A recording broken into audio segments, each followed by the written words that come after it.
इसके पहले की वीडियो में हमने पढ़ा था फार्माकोलॉजी के बारे में, उसके बाद फार्माकोकाइनेटिक क्या होता है, फार्माकोडायनामिक क्या होता है उसके बारे में बताया था।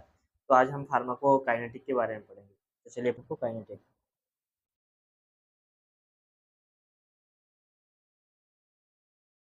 जैसे ही आपको पता है कि फार्माकोलॉजी जैसे कि फार्माकॉन और लोगो से आया था, वैसे ही फार्माकोकाइनेटिक फार्माकॉन और काइनेसिस से आया है। फार्माकॉन का मतलब हो गया तो ड्रग, और काइनेसिस का मतलब हो गया मूवमेंट। तो इन दोनों को अगर मिला दें तो इसका मतलब ये हो गया study of movement of drug is called pharmacokinetic. किस प्रकार का मूवमेंट? क्वालिटेटिव। क्वालिटेटिव, क्वांटिटेटिव नहीं। क्वालिटेटिव मतलब कैरेक्टर, मतलब इसका हर मूवमेंट में इसका कैरेक्टर कैसा होता है। पहले ऑब्जर्वेशन के टाइम में उसका कैसा कैरेक्टर था, जैसे कि ऑब्जर्वेशन में एक टैबलेट गोल बड़ा वाला था, अब स्टोमक में जाके वो छोटा छोटा हुआ, इसकी स्टडी करना। या उसके बाद ऑब्जर्वेशन के बाद वो क्या कैसा हुआ, उसके बाद डिस्ट्रीब्यूशन के टाइम में वो क्या हुआ। तो इसी प्रकार की स्टडी ये हुआ, इसका कैरेक्टर बड़ा था छोटा हुआ, उसके बाद क्या हुआ, उसके बाद क्या हुआ। जो इसी प्रकार के स्टडी को हम क्वालिटेटिव स्टडी कहते हैं, तो उसका क्वालिटी कैसे चेंज हुआ, तो उसे हम फार्माकोकाइनेटिक के अंडर में पढ़ते हैं। अब फार्माकोकाइनेटिक हम क्यों पढ़ेंगे? तो फार्माकोकाइनेटिक का स्टडी इसलिए ज़रूरी है, सबसे पहला ये जानेंगे कि हम टैबलेट को किस रूट से देना चाहिए, या जो मेडिसिन हम देते हैं उसे किस रूट से देना चाहिए। तो रूट ऑफ एडमिनिस्ट्रेशन जानने के लिए, रूट ऑफ एडमिनिस्ट्रेशन क्यों? क्योंकि हम फार्माकोकाइनेटिक से ही पता चलेगा कि एक ड्रग का मन हमें उस किस रूट से देना चाहिए, ओरल रूट से या पेरेंटल। क्योंकि अगर किसी मेडिसिन है जो कि ओरल रूट से ऑब्जर्प्शन से पॉसिबल ही नहीं है, तो वो हमें कैसे पता चलेगा? वो फार्माकोकाइनेटिक के स्टडी से ही पता चलेगा। तो हमें पता चला कि ये ओरल रूट से अगर दें तो ये ऑब्जर्प्शन नहीं होगा, इसका ऑब्जर्प्शन नहीं होगा, तो इसलिए हमें इसका पेरेंटल रूट या अलग किसी रूट से देने के लिए हम उसे प्रयास करेंगे। तो वो जो स्टडी है वो फार्माकोकाइनेटिक्स से ही पता चलेगा कि हम इस ड्रग को किस रूट से देना चाहिए। वैसे ही डोज हमें पता चलता है कि कितना परिमाण का ड्रग इसमें चाहिए। ऑब्जर्प्शन अगर किसी का अच्छा है तो उसका जो ड्रग का क्वांटिटी है वो कम होगा। अगर किसी का ऑब्जर्प्शन डिले है या कम अमाउंट का ऑब्जर्प्शन होता है, तो उसका कंसेंट्रेशन ऑफ ड्रग का जो कंसेंट्रेशन है उसे बढ़ा देना चाहिए, तो उसे बढ़ाएंगे। तो ऐसे फार्माकोकाइनेटिक्स से ही इसका पता चलता है कि डोज कितना होना चाहिए। वैसे ही लेटेंसी, फ्रीक्वेंसी ऑफ एडमिनिस्ट्रेशन, मतलब कितने फ्रीक्वेंसी में देना चाहिए। एक आप ड्रग देखे होंगे, दिन में 3 बार लेना होता है, किसी को दिन में 2 बार लेना होता है, किसी को वीकली वंस लेना होता है। इसी प्रकार से तो उसके फार्माकोकाइनेटिक की वजह से किसी ड्रग का एक्सक्रीशन जल्दी होता है, तो उसे दिन में 2 बार, दिन में 3 बार ऐसे दिया जा सकता है। और किसी ड्रग का एक्सक्रीशन बहुत लेट है, तो उसका 1 वीक हो सकता है, 3 डेज में 1 हो सकता है, इसी प्रकार से हो सकता है। जैसे कि हम पैरासिटामोल को 3 टाइम्स ए डे ले सकते हैं। बट वहीं पे मेथोट्रेक्सेट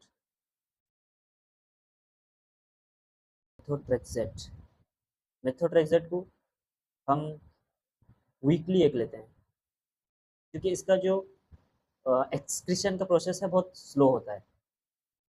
वैसे और क्या जान सकते हैं? पीक ऑफ एक्शन, हमने पढ़ा था फार्माकोकाइनेटिक में ऑब्जर्प्शन होता है, डिस्ट्रीब्यूशन होता है,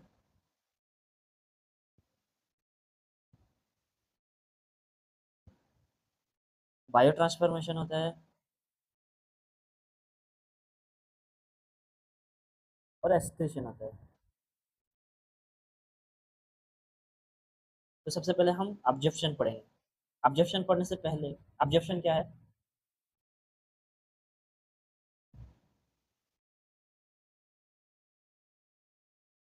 ऑब्जर्प्शन ऑब्जर्प्शन मतलब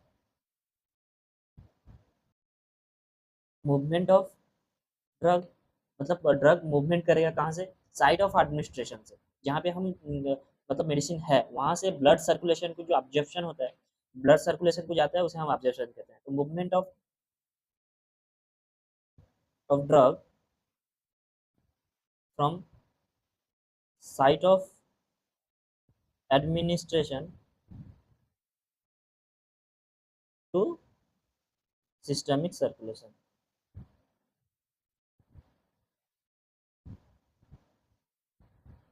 अब movement of drug from side of administration, side of administration कुछ भी हो सकता है, मतलब कि रेक्टल रूट हो सकता है,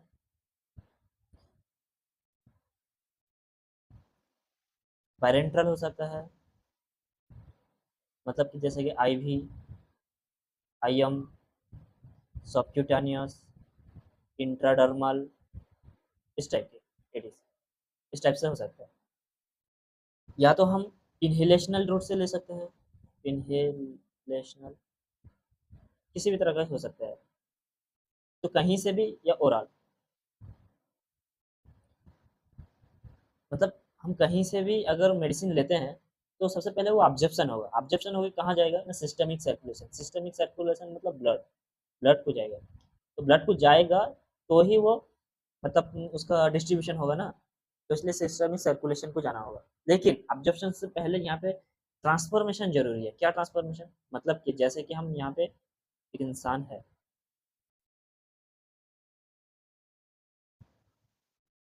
उसने पैरासीटामोल खाया, पैरासीटामोल यहाँ आया, पैरासीटामोल यहाँ आया, अब यहाँ पे छोटे छोटे टुकड़ों में टूटा, अब यहाँ पे है ब्लड वेसल, यहाँ पे है ब्लड वेसल, अब यहाँ पे जो स्टोमक का वॉल है, ये किससे बना हुआ है, सेल से बना हुआ है, एपिथेलियल सेल से बना हुआ है, तो ये इस एपिथेलियल सेल को क्रॉस करेगा। उसके बाद जो हमारा यहाँ पर ब्लड वेसल है, ब्लड वेसल भी बना हुआ है एपिथेलियल टिश्यू से, तो वो उस एपिथेलियल टिश्यू को पार करके यहाँ के ब्लड स्ट्रीम को आएगा, तो इसी पार करने को हम ट्रांसफॉर्मेशन करते हैं। तो ये किस प्रकार से ट्रांसफर करता है अपने सब्सटेंस, मतलब ये किस प्रकार से ट्रांसफर करता है, यहाँ पे एपिथेलियल, इसके एपिथेलियल टिश्यू से ट्रांसफर होकर यहाँ पे जो एपिथेलियल टिश्यू है, यहाँ पे उसे क्रॉस करेगा, उसके बाद ब्लड स्ट्रीम में आएगा। समझ लो यहाँ पे लीवर है, ये हो गया लीवर, अगर यहाँ ये लीवर है, तो लीवर को आने के लिए यहाँ पे, तो फिर ये जो एपिथेलियल टिश्यू है यहाँ से क्रॉस करेगा, यहाँ क्रॉस करके लीवर का टिश्यू जो है वहाँ से क्रॉस कर गया, तो करने के बाद जाकर लीवर में एक्शन उसका देगा। वैसे अगर किडनी है, ये किडनी है, तो ब्लड स्ट्रीम से उसे क्रॉस होकर किडनी के अंदर आना होगा, किडनी किडनी के अंदर आके ही उसका इफेक्ट देगा वो। तो इसी जो ट्रांसफॉर्मेशन को, इसी जो एपिथेलियल टिश्यू में जो क्रॉस होता है, वो डिफरेंट टाइप का होता है, तो उसी क्रॉस को हम कहते हैं ट्रांसफॉर्मेशन। तो इसी जो ये जो क्रॉस हुआ, इतना प्रोसेस जो हुआ, इसे हम क्या बोलते हैं, ट्रांसफॉर्मेशन। अब ये कई प्रकार के होते हैं, तो इनके टाइप्स देख लेते हैं, ट्रांसफॉर्मेशन टाइप के होते हैं। ट्रांसफॉर्मेशन, एक होता है एक्टिव, दूसरा होता है पैसिव। एक्टिव में भी दो प्रकार के होते हैं, एक हुआ कैरियर मीडिएटेड,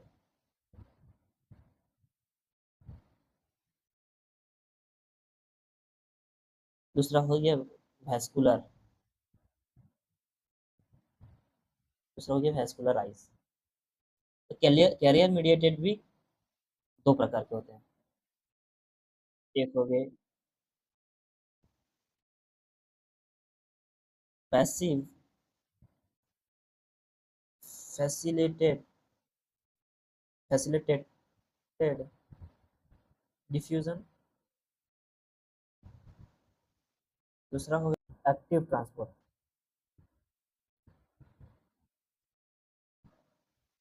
तो एक्टिव ट्रांसपोर्ट भी दो प्रकार के होते हैं, एक होता है प्राइमरी,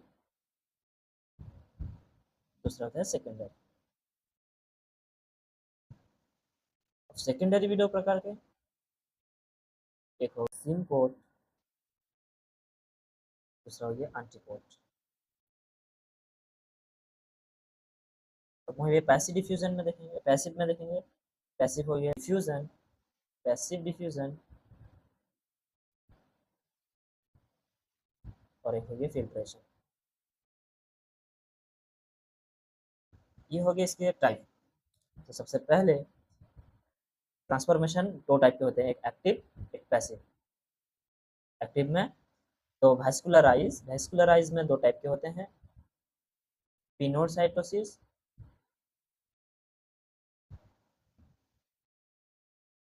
दूसरा होता है एक्सोसाइटोसिस। कैरियर मीडिएटेड में passive facilitated diffusion, active transport. Active transport में दो टाइप के होते हैं, एक हो गया प्राइमरी, दूसरा हो गया सेकेंडरी। अब प्राइमरी दो टाइप के होते हैं, एक हो गया सिम्बायोटिक सिम्पोर्ट, एक हो गया एंटीपोर्ट। वैसे ही पैसिव डिफ्यूजन, पैसिव में हो गया पैसिव डिफ्यूजन, वैसे ही पैसिव में हो गया पैसिव डिफ्यूजन, दूसरा हो गया फिल्ट्रेशन। आइए शॉर्ट में इसे कंप्लीट करते हैं। आप मेरे साथ ही डायग्राम या मैं फ्लो चार्ट जो भी बनाता हूँ आप बनाते चलिए, बाद में अगर जो देखेंगे आप या आप जिस वक्त बुक पढ़ेंगे तो आपको इसका क्लियर विजुअलाइज होगा, तब आप समझ पाएंगे कि इसका महत्व क्या होता है। तो सबसे पहले तो आपका टाइम सेव होगा, सेकेंड आप जो चीज़ फिर जाकर रिवाइज करेंगे बुक में पढ़ेंगे तो मैं जो बताया हूँ उसे आप कनेक्ट कर पाएंगे।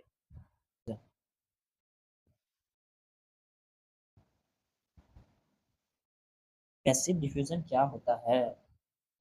तो पैसिव डिफ्यूजन से पहले हम एक चीज़ क्लियर, थोड़ा सा ब्रीफ इंट्रोडक्शन आपको दे दूं कि सेल मेम्ब्रेन क्या होता है। तो वो सेल मेम्ब्रेन हमारा बना हुआ था लिपिड बाइलेयर से, जैसे कि ये देख लीजिए, थोड़ा से डायग्राम कर दीजिए जिससे आगे आपको हेल्प होगा।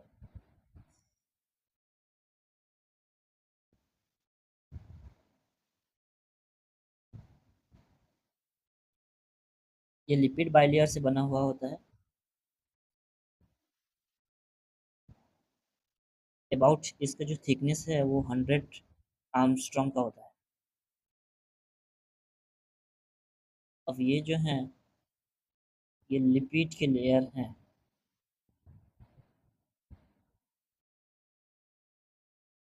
ओके।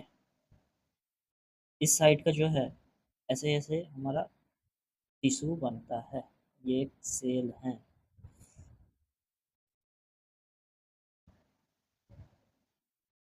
अब यहाँ पे चैनल है, पोर साइज है, पोर है, यहाँ पे पोर है। ये हाइड्रोफिलिक होता है,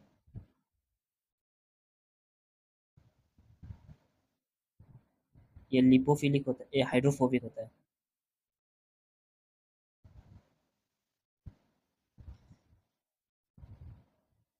मतलब लिपिड। ये फिर हाइड्रोफिलिक, ये हाइड्रोफिलिक, ये हाइड्रोफिलिक, ये लिपिड। ये देखिए ये एक लेयर है, ये एक लेयर है, तो इसे इसलिए बाइलेयर कहते हैं। और ये बना हुआ होता है हमारा फॉस्फोलिपिड, फॉस्फोलिपिड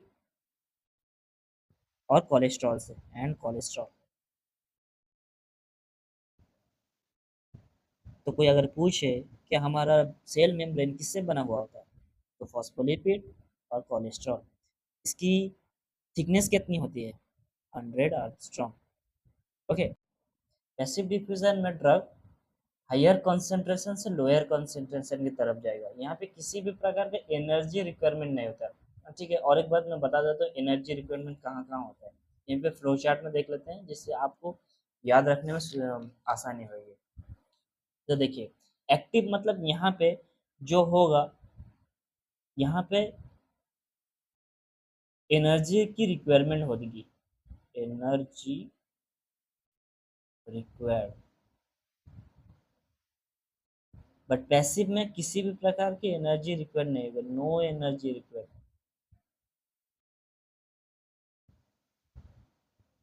बट यहाँ पे देखिए पैसिव है, यहाँ पे नो एनर्जी रिक्वायर्ड।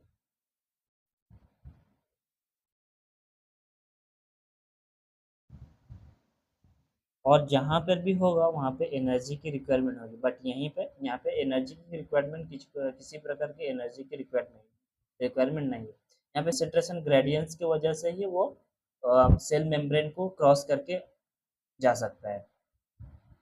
यहाँ पे हम लिख सकते हैं the drug diffuse across the cell membrane according to concentration gradient, concentration gradient मतलब कि हायर कंसेंट्रेशन से लोअर कंसेंट्रेशन की ओर जाएगा। फिगर से समझ लेते हैं। यहाँ पे समझ लो ये एक सेल है,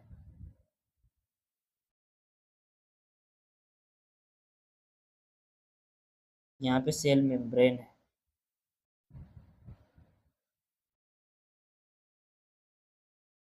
यहाँ पे ड्रग है,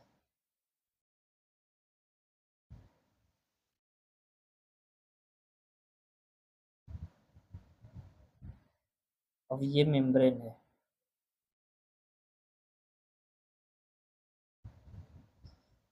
तो यहाँ से जो यहाँ को आएगा, यहाँ पे थोड़ा ड्रग है। अब ये आसानी से हायर कंसेंट्रेशन से डिफ्यूज होकर लोअर कंसेंट्रेशन की ओर चला जाएगा। मतलब यहाँ पे किसी भी एनर्जी की रिक्वायरमेंट नहीं है, ये हो गया डिफ्यूजन। यहीं पे और एक वीडियो बना देता हूँ फिल्ट्रेशन के लिए। ये भी कंसेंट्रेशन ग्रेडियंट पे बेस्ड है, लेकिन ये डिफ्यूज नहीं होगा। डिफ्यूज्ड होने के लिए जो ड्रग को है वो lipid soluble, highly lipid soluble होना चाहिए। मतलब ये तो लिपिड बाय लेयर है ना, यहाँ पे देखिए, यहाँ पे लिपिड है, यहाँ पे लिपिड है। तो अगर एक ड्रग लिपोफिलिक होगा, मतलब लिपिड में सॉल्युबल होगा, तो यहाँ पे जो मेम्ब्रेन है ये लिपिड से बना हुआ है। अगर वो लिपिड में सॉल्युबल होगा तो वो इसके अंदर डिफ्यूज करके सॉल्युबल करके फिर इसके अंदर आ सकता है। लेकिन जो ड्रग लिपिड सॉल्युबल नहीं है, वाटर सॉल्युबल है, तो इसी ड्रग को क्रॉस करने के लिए क्या होना पड़ेगा, फिल्ट्रेशन मेथड में जाना पड़ेगा। जैसे कि हमारे यहाँ पे इस डायग्राम में देख सकते हैं, यहाँ पे जो सेल के बीच बीच में ऐसे ही पोर्स रहते हैं। स्पोर से ही ड्रग को जाना होता है। मतलब कि स्पोर से अगर ड्रग का साइज छोटा है तो ही स्पोर से जा सकता है। अगर ड्रग का साइज इससे बड़ा होगा तो इससे आगे नहीं जा सकता। तो इसलिए लिपिड्स जो हमारा इस तो इसलिए अगर हम जो वाटर सॉल्युबल ड्रग है या वाटर सॉल्युबल ड्रग है, उसकी जो साइज है उसे बहुत ध्यान से ही बनाना पड़ता है। जो ऐसा साइज बनाया जाए जो कि इस सेल मेम्ब्रेन के जो अंदर पोर है उस पोर से छोटा हो। अगर उस पोर से छोटा साइज होगा तो ही इस पोर से जाकर वो फिल्ट्रेशन होके अलग टिश्यू को जा सकता है, अलग टिश्यू जाए, या फिर वो ब्लड स्ट्रीम को जा सकता है। जैसे देखिए यहाँ पे देखिए, यहाँ पे बहुत ज़्यादा ड्रग हैं। ये काम करता है कंसंट्रेशन ग्रेडियंट के ऊपर में। अब यहाँ से जो ये है जो ड्रग है, ये इस तरीके से ये पोर से इस ओर की ओर आएगा, इस रास्ते से, पोर के रास्ते। यहाँ पे जो है इसे पोर की ज़रूरत नहीं थी क्योंकि ये लिपिड सॉल्युबल ड्रग है।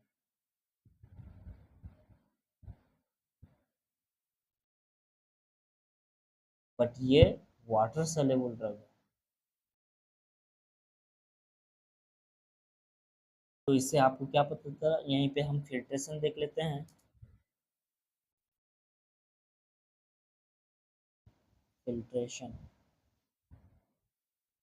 मैकेनिज्म है वो होता है, ये हो गया diffusion across the cell membrane according to the concentration gradient. ये कंसंट्रेशन ग्रेडियंट से डिफ्यूज होकर, मतलब इसके अंदर डिफ्यूज होकर जाता है, लेकिन ये ऑस्मोटिक ग्रेडियंट के प्रिंसिपल पे काम करता है।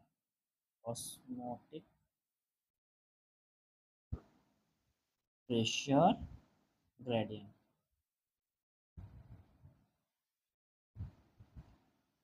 मतलब ये जैसे कि हम एक यहाँ पे खेत है, यहाँ पे बहुत ज़्यादा पानी है, ये इसके नीचे वाले खेत को पानी देना, पानी आने के लिए यहाँ पे अगर ज़्यादा प्रेशर होगा, ज़्यादा पानी है तो प्रेशर यहाँ पे बहुत ज़्यादा बना हुआ होगा, तो इसी प्रेशर की वजह से ये जो नीचे खेत है, ये नीचे खेत को पानी आ सकता है, इसे ऑस्मोटिक कहते हैं।